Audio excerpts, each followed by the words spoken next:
Next, I'd like to once again ask our new chair, Pennsylvania Governor Tom Wolf, to join me on stage for the presentation of our highest award, the James Bryant Conant Award.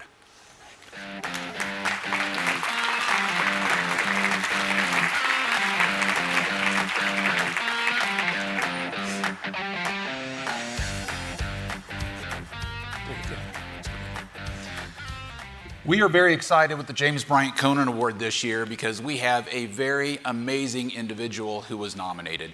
This is one of our biggest awards, and we usually have 10 to 15 people nationally who are awarded. Some of our previous award winners include people like Mr. Rogers, or if you think about Sal Khan, or we've had amazing leaders from far behind. We've had over 50 years of these leaders that we have presented on. One of the things that we're excited about for this year's nominee is that he actually comes from a state agency and may not be as prominent, but has made just as big of an impact. And I'll let Governor Wolf talk about it. By the way, Mr. Rogers is from Pennsylvania. Okay? Thank you. So I am really pleased to be the chair of ECS, and it makes me really happy as one of my first duties is to present this award. The James Bryant Conant Award has been recognizing outstanding educators since 1977. And as you know, James Bryant Conant was a great educator himself, a university president, a chemist, professor, and ultimately an ambassador. His vision that states can remain unique but still learn from each other is what created the Education Commission of the States. He was one of the founders of this, and it's what still brings us together here today.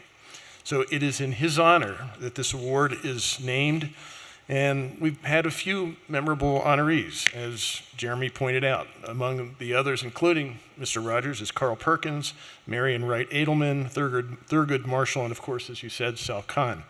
So it is now my pleasure to present the 2019 James Bryant Conant Award to Texas Deputy Commissioner for Governance, A.J. Crabill, for his leadership in strengthening local Texas school boards. Please give him a round of applause.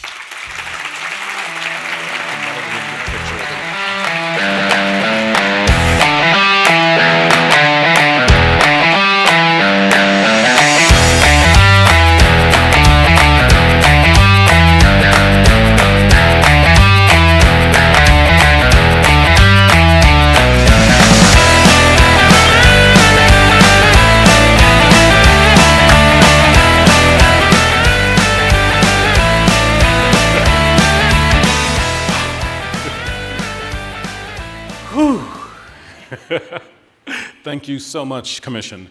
Can we give a round of applause? Has this staff not been amazing this conference?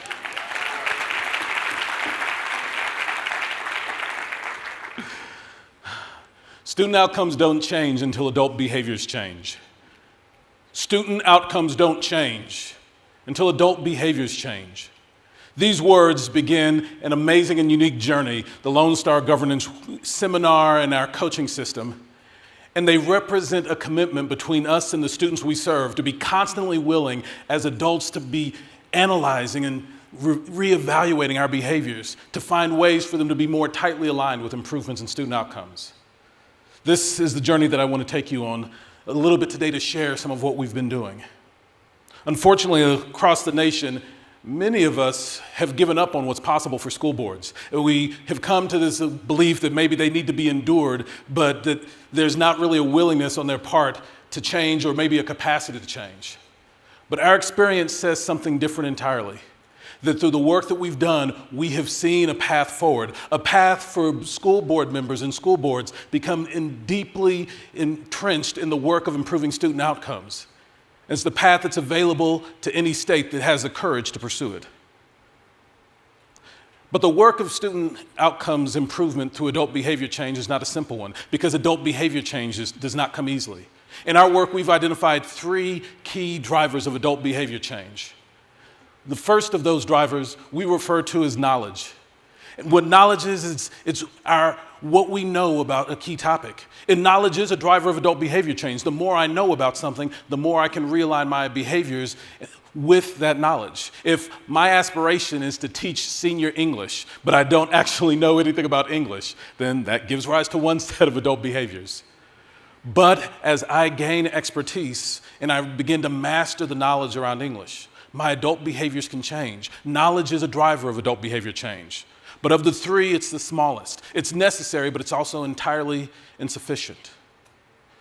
The second key driver then of adult behavior change we refer to as skill, where knowledge is what do I know, skill is to what extent can I employ the things that I know. If my aspiration is to teach senior English and I have mastered the knowledge around what you add to that in terms of pedagogy, what you add to that in terms of instructional strategy, these are things that allow me to further leverage that knowledge. Skill is a driver of adult behavior change. But again, even skill, as you can see from my rudimentary artwork, is only a small driver compared to the third and the most crucial driver of adult behavior change, which we refer to as mindset. Mindset is all about how is the world occurring for me? How am I making meaning of the circumstances that are taking place around me? And there are two ways that we can go with this mindset work. We can engage in a disempowering mindset. And we can begin to use all the circumstances surrounding us to make excuses for why students aren't getting equitable access to the education they deserve. Or we can engage in an empowered mindset, and we can begin to look within for what are ways that I can be the catalyst of transformation in the lives of our students. My senior year of high school, I was bounced from senior English class to senior English class to senior English class, and wound up spending the remainder of my senior English education learning from the assistant principal in his office. Many of the teachers had learned about my dropping out of school the year earlier, had learned about my homeless status, and had a sense of some of the trouble that I had caused in previous schools. And they had reached this mindset that AJ doesn't actually want to learn, and AJ is going to be trouble. But at the exact same time, I had other teachers, Mr. DeBarth and Mrs. Murphy, who had arrived at a very different mindset. Inside the mindset that they were living into, they saw excellence in me, and they saw themselves as the bridge to helping me accomplish that excellence. Inside of Mr. DeBarth's class, history, and the Model UN club that he led, I was able to excel, and I won state and regional awards. Inside Mrs. Murphy's economics class and the junior achievement club that she led, I was able to excel, and I won the citywide award for entrepreneurship. They saw what was possible, and inside of that empowering mindset, I stepped into what was possible. Unfortunately, when you think of most school board workshops, many of them don't actually focus on mindset. They don't actually focus on what's possible for students. What they're really looking at is knowledge and skills. And saying, if we just beat board members over the head with the same tired messages that we've been throwing at them for decades, maybe that will inspire them. Well, just stop rubber stamping and don't micromanage and all these other messages that we have tried. But this is a failed pedagogy. And we rebuke it. This is not the path forward for transformation. In the work that we do, we begin with mindset, and only after a board has embraced an empowering mindset around what's possible for student outcomes can we then journey forward. That conversation begins in this way, with inviting superintendents, board members, senior administrators to begin to consider this question: what in your adult behavior may have made it harder for your students to be successful? As you begin to consider the question I just posed, begin to insert yourselves into this conversation. What are the ways in which your adult behavior in your respective states may have unintentionally made it harder for your students to be successful? Maybe you had withdrawn your time, talent, and treasure from a school system because you were justifiably frustrated with failures of leadership.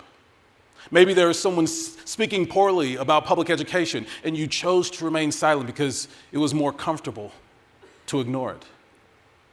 Or maybe there was an initiative that you knew would make a difference for students, and you chose not to push it because of what if pushing might cost you. These examples, and the many more that may be true in your lives, give rise to the larger conversation. The student outcomes don't change until adult behaviors change. Starting with me, starting with you. As we've engaged in this work around adult behavior change, what we found is that when adults are living inside of this empowered mindset, that it is natural for them to begin to reach out for knowledge and skills that align with their new understanding. When they do so, it's natural for our highly trained governance coaches to work with them around three key areas that they can begin to leverage that will have an impact on student outcomes. The first is to adopt goals about student outcomes. to actually say and put in writing in the form of SMART goals, here are the things that we want our children to know and be able to do. The second is to adopt a progressive monitoring that says each month we should be looking at lead indicators to figure out how are we doing, how are we actually getting closer to the things that we aspire for on behalf of our students. And then finally, to invest ourselves as a governing body into monitoring progress toward those goals, month in and month out. We have been coding school board meetings for the past several years, hundreds and hundreds of hours of meetings. And what we found is that on average across Texas, and frankly, the other boards that we've coded around the nation, that on average what they are investing in monitoring progress to the student outcome goals is 0 to 5%. 0 to 5%. What this describes is the triumph of a focus on adult inputs and adult preference over an intense focus on what's possible for student outcomes and by paying attention to issues of equity and the needs of our students. This, friends, does not transformation make. And so we have begun this process all across the state because what's possible here isn't just my story. This is a story written through the sacrifice of adults all across the nation and across Texas to deeply engage themselves, to constantly be reevaluating what in my adult behaviors is holding back what's possible for my children. And in this process, it's already begun. It's happening in places like San Elizario, Texas, where the board there has taken their student outcome goals and they've gone out into the community and said, here is what's possible for our students, and we inspire and engage you to come and join us in this work. It's happening in places like Donna, Texas, where the board is actually completely reimagining its policy manual because they've recognized that as long as our governing policies aren't focused on student outcomes, our governance practices won't be either. It's happening in places like Sierra Blanca, where a tenacious group of board members took back what was possible. They were on the edge of state-ordered dissolution. And as they got intensely focused on improving student outcomes and monitoring progress toward that, they, in terms of growth, have become one of the fastest moving school systems in their region. The people standing with me aren't merely governance leaders. They're governance revolutionaries. And they believe in what's possible when adults begin to aggressively reevaluate our behavior and to make changes in that behavior to be in alignment with what the research says are things that actually have an impact on student outcomes. The work that they have done is remarkable.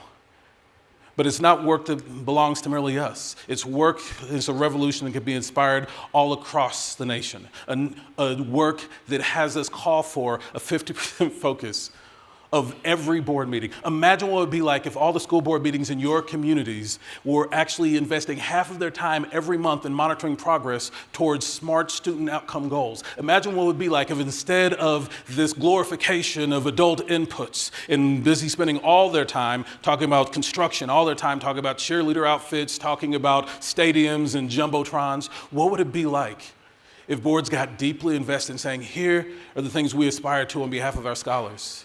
And here are the steps that we're measuring month by month, half of our time invested in trying to identify to what extent are we actually accomplishing that.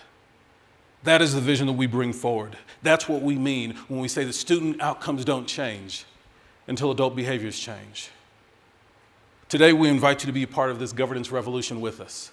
And we invite you through two specific invitations. The first is to adopt this idea of a student outcomes focus for every boardroom, every school system, and every state. And then the way that you do that is we ask you to ask us about our adult behavior change. Every person on this stage has had to wrestle with the question of what in my behavior is actually making it harder for my students to be successful.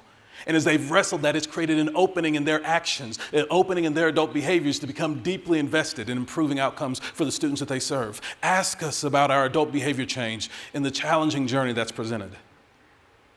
The second invitation then is to come witness adult behavior change for yourself. Particularly with the school systems represented here on the stage, but to any of the school systems doing this work. We invite you to come and see it for yourself, and certainly to come to our 2-day workshops where we deepen into this conversation in a powerful way. I assure you it's unlike anything you've ever seen. You'll be grateful that you did. Ultimately, student outcomes don't change until adult behaviors change. Starting with you, starting with me. If you were in any way fired up about what's possible for the students that you serve through challenging governance systems to become transformative, to be student outcomes focused rather than adult input focused. If you're in any way fired up about what these amazing people standing on the stage have done, my request is that you not only commit yourselves to action, but you join me this wonderful afternoon in congratulating these leaders as your 2019 Conant Award recipients. Thank you.